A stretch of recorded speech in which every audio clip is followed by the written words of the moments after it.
আপনার পুজো পৌঁছে যাক বিশ্বের দরবারে। প্রতি বছরের মতো এবারও আর+ নিউজ নিয়ে এলো শারদাঞ্জলির সেরা সম্মান 2026।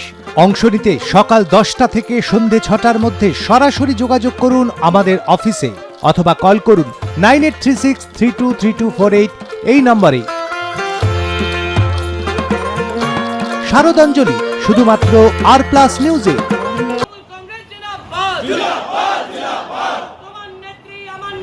মানুষের নেত্রী মমতা ব্যানার্জি জিন্দাবাদ। জিন্দাবাদ জিন্দাবাদ। তোমার নেত্রী আমার নেত্রী মানুষের নেত্রী মমতা ব্যানার্জি জিন্দাবাদ। জিন্দাবাদ জিন্দাবাদ। মামাটি মানুষ জিন্দাবাদ। জিন্দাবাদ জিন্দাবাদ। মামাটি মানুষ জিন্দাবাদ। জিন্দাবাদ জিন্দাবাদ। তাকে নিশ্চয়ই কোনো সম্মান দেওয়া হয়েছিল, তখন তিনি খারাপ কথা বলেননি। তাকে বিজেপিও সাংসদ করেছিল, তখন তিনি খারাপ কথা বলেননি। কিন্তু নেতাজি সুভাষচন্দ্র বসুকে যে পরিমাণে অপমান তিনি করেছেন, তাকে শুধুমাত্র লোক দেখানো, ক্ষমা চাওয়া বা একটা FIR করা নয়, তাকে গ্রেফতার করতে হবে, তাকে সাংসদ পদ খারিজ করতে হবে। এবং বিজেপি যদি সত্যি নেতাজির প্রতি তাদের শ্রদ্ধার্ঘ্য দেখাতে চায়, তাহলে দয়া করে আপনারা আগে দল থেকে তাকে বহিষ্কার ঘোষণা করুন। স্বাধীনতা দেশের, আমরা এখন খুব চাপে আছি। দেশ স্বাধীন, আমরা গর্বিত, স্বাধীন ভারতের আমরা নাগরিক। কি রে, তোর বেশ র্যাশ হয়েছে দেখছি। হ্যাঁ রে, কি করবো বলতো, র্যাশগুলো কিছুতেই কমছে না। অনেক কিছু ইউজ করলাম তবুও কমছে না। তুই এম্বার গৌরীদেবী হসপিটালসে দেখাতে পারিস, ওখানে ভালো এক্সপিরিয়েন্স ডার্মাটোলজিস্ট আছে। গৌরী দেবী হসপিটাল, রাজবাঁধ, দুর্গাপুর। যোগাযোগ 8001003333, 8001113333। কিন্তু অর্থনীতিভাবে, সামাজিকভাবে এই বিজেপি সরকার দেশের সাধারণ মানুষ, গরিব মানুষ, কৃষক, শ্রমিক এদের সর্বনাশ করে ছেড়েছে। ছাত্র আন্দোলনে যেভাবে, এটা হতে পারে না। ফলে আমরা গর্বিত নাগরিক, কিন্তু স্বাধীনতাটাকে সব পেশায় সব রকম ভাবে রাখতে হবে। আমরা সকলকে, দেশবাসীকে শুভেচ্ছা জানিয়ে, প্রণাম জানিয়ে, আমরা মমতা বন্দ্যোপাধ্যায়ের নেতৃত্বে সর্বভারতীয় তৃণমূল কংগ্রেস, এখানে যারা সবাই আছি বা এখানেও যারা সবাই ছিলেন, একটা পরিবারের মতো লড়াই চালাচ্ছি। চলবে। দেশকে প্রণাম, বীর শহীদদের প্রণাম। ধন্যবাদ।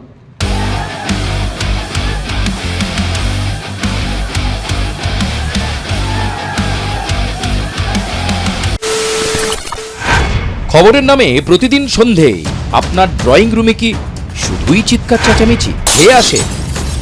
বিতর্কের নামে চলে গালাগালি আর কাদা ছোড়াছুড়ি। এবার সময় পরিবর্তনের, কারণ আমরা কান ফাটানো চিৎকারে বিশ্বাস করি না। আমরা বিশ্বাস করি খবরের সত্যতায়। আমরা কোনো পক্ষের হয়ে গলা ফাটাই না, আমরা সাধারণ মানুষের হয়ে প্রশ্ন করি। চিৎকার নয়, শুধু খবর হবে যেখানে বিতর্ক আছে কিন্তু কুৎসিত ঝগড়া নেই। সঠিক তথ্য, বিশ্বস্ত খবর। নজর রাখুন আর+ নিউজে।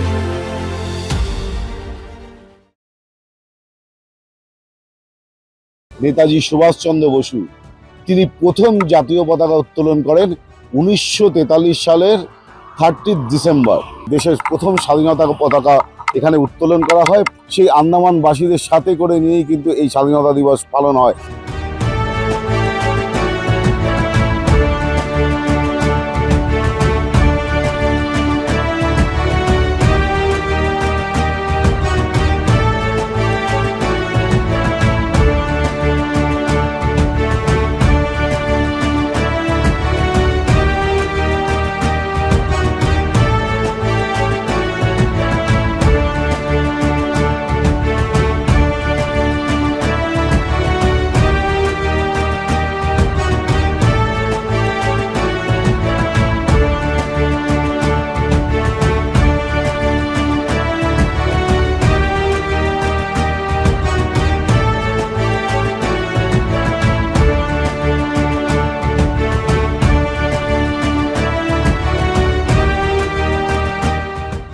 1947 সালের 15 আগস্ট দেশ স্বাধীন হলেও তার আগেই আজাদিন বাহিনীর প্রধান নেতাজি সুভাষচন্দ্র বসু তিনি প্রথম জাতীয় পতাকা উত্তোলন করেন 1943 সালের 30 ডিসেম্বর।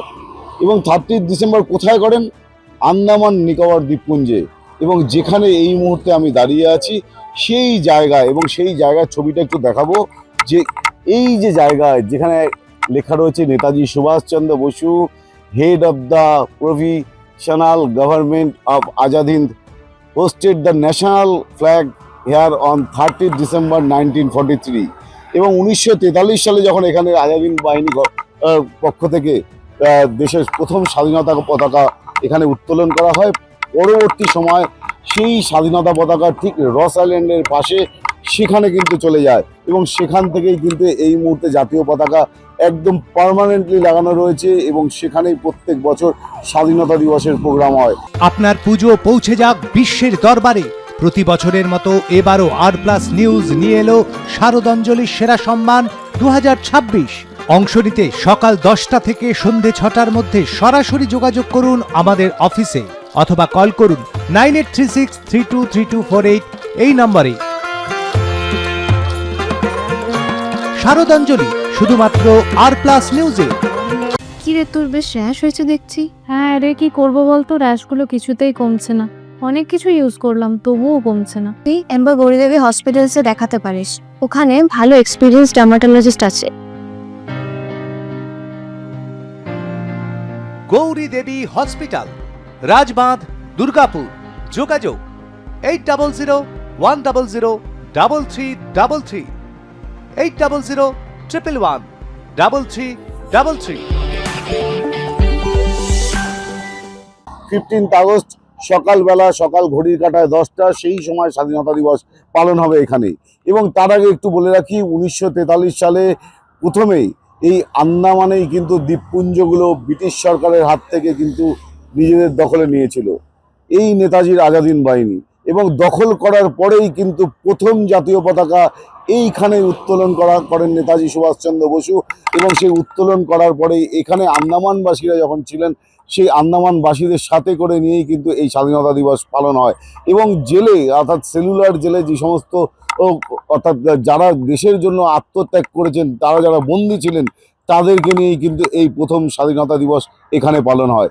পরবর্তী সময় সেই স্বাধীনতা দিবসের যে ঝান্ডা, সেই ঝান্ডা কিন্তু একেবারে সমুদ্রের পাশে পাঠানো হয়, অর্থাৎ সমুদ্রের পাশ থেকে কিন্তু সেই স্বাধীনতা দিবসের হয়। আমরা একবার দেখানোর চেষ্টা করব সেই বেদি, এবং যেখানে পরবর্তী সময় এখানে সিমেন্টিং করা হয়, এবং সেই বেদির উপরে লেখা সমস্ত বিষয়টি লেখা থাকে, অর্থাৎ কত সালে, 1943 সালের 30 ডিসেম্বর, যেখানে আজাদ হিন্দ বাহিনীর পক্ষ থেকে নেতাজি সুভাষচন্দ্র বসু স্বাধীনতা দিবস পতাকা উত্তোলন করেছিল, সেই পতাকার ঠিক সামনেই আমরা দাঁড়িয়ে রয়েছি।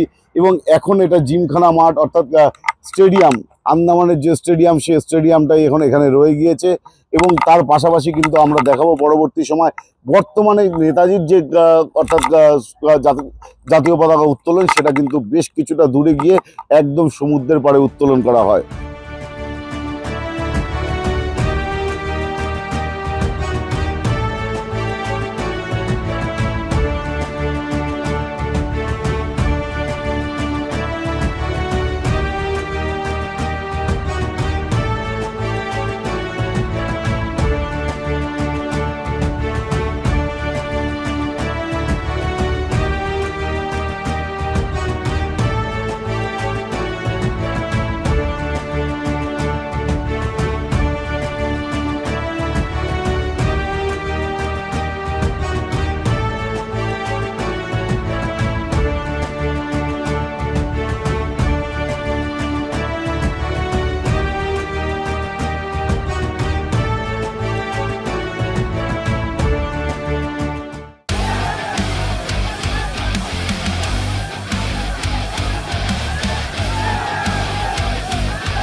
খবরের নামে প্রতিদিন সন্ধে আপনার ড্রয়িং রুমে কি শুধুই চিৎকার চেঁচামেচি হে আসে? বিতর্কের নামে চলে গালাগালি আর কাদা ছোড়াছুড়ি। এবার সময় পরিবর্তনের। কারণ আমরা কান ফাটানো চিৎকারে বিশ্বাস করি না। আমরা বিশ্বাস করি খবরের সত্যতায়।